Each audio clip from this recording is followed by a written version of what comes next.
Now, I just got through telling you guys about the awesomeness that is Light and Shadow, a Chinese webtoon that I really did enjoy. Now, let's talk about its sequel, the sequel called Golden Time. Golden Time is set about around 18, well, probably less than that, years or so around Light and Shadow. Because Light and Shadow does do a little time skip epilogue of what happens in the future. So it's hard to place on what time jump this really happens, but it's still good nonetheless. It's a story about the child of the last two protagonists and a new person. Yeah, so it's a man and a woman. They find each other through love, but they have their own trials that they have to do. Lion's Shadow was very good. So this one called The Golden Time, which just Golden Time, is a story about Edna's and Eli's child, and his name is Alex, who is to become the future king of the land. He doesn't know why he should become the future king of the land. Who is the reason why? Because he doesn't know the truth behind his mother. Then there is Yeska. Yeska is a girl from another land who's supposed to be betrothed to a very sociopath, a dude who just has no empathy towards anyone whatsoever, where he enjoys making people suffer. And when she found out that she had to marry this man, she became a stowaway, cut her hair, and even during a shipwreck, she fell into the water. And there she found this guy she knew since they were children again after so many years. And she decided to disguise herself as someone else, as a guy.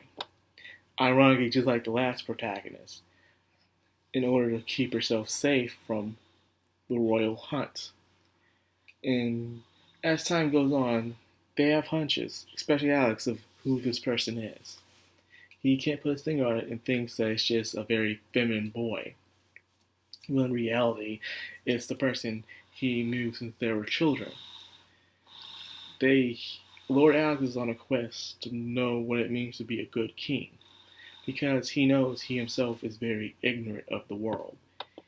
He's been raised well by his parents, but he doesn't know the true meaning of experience or what it means to have other people and how they struggle because he's lived a good life. He knows this well.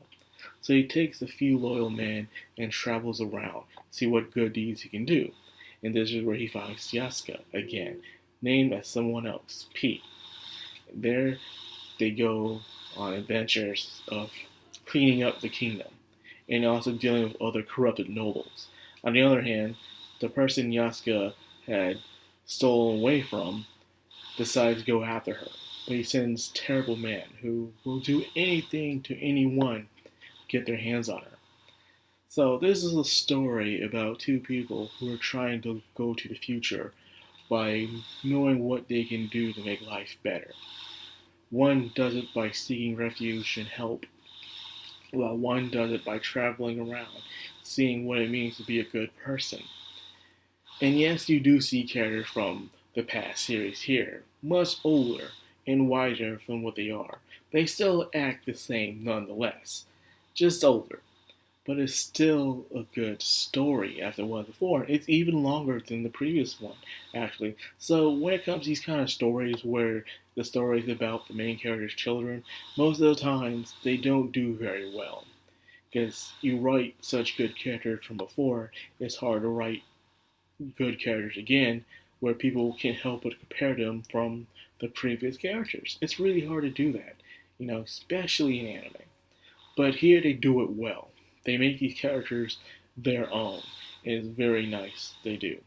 Yaska is a very upcoming girl, very forward and bold, but she's not as skilled as Edna is, but wants to be. Eli is good as his father and mother, but he lacks the sense of responsibility or the sense of burdens upon himself because he has lived a good life unlike his parents did. So he's trying to realize what he needs to do to be good just as his parents, so he can be good to the kingdom which he will one day rule. And these characters learn to grow from that through their adventures and the trials that they go on. It is very nice.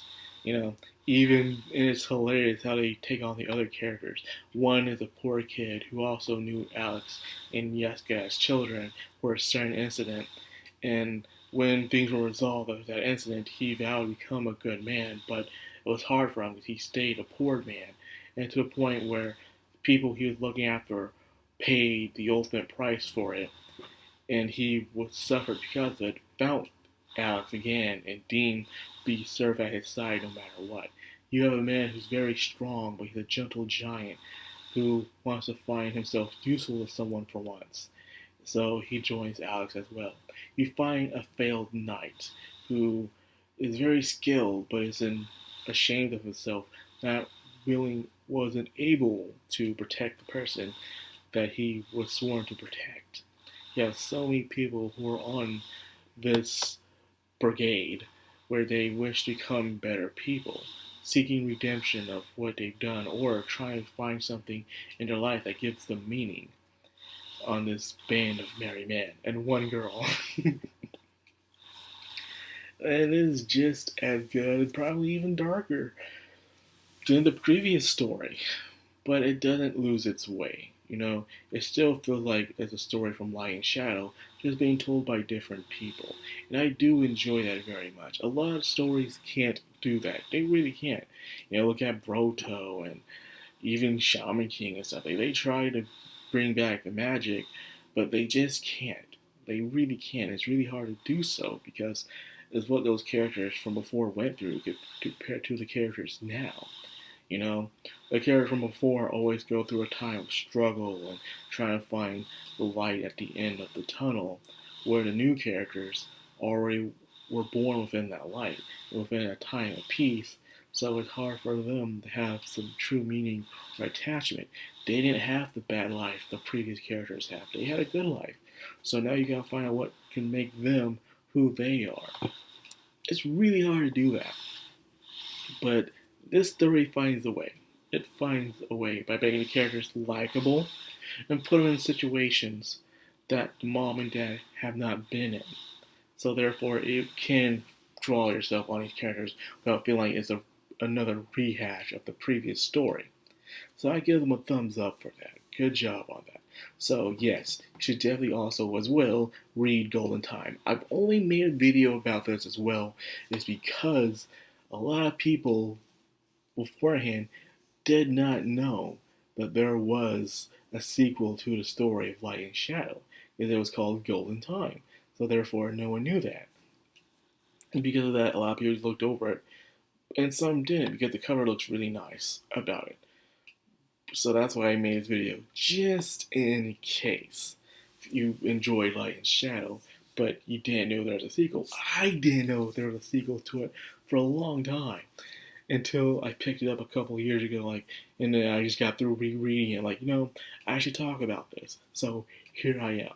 So anyways, that's like our first video. I hope you guys give it a try and you like it. If you like this video, like, comment, subscribe, of course, hit that bell icon. This is the background on anime. Signing out.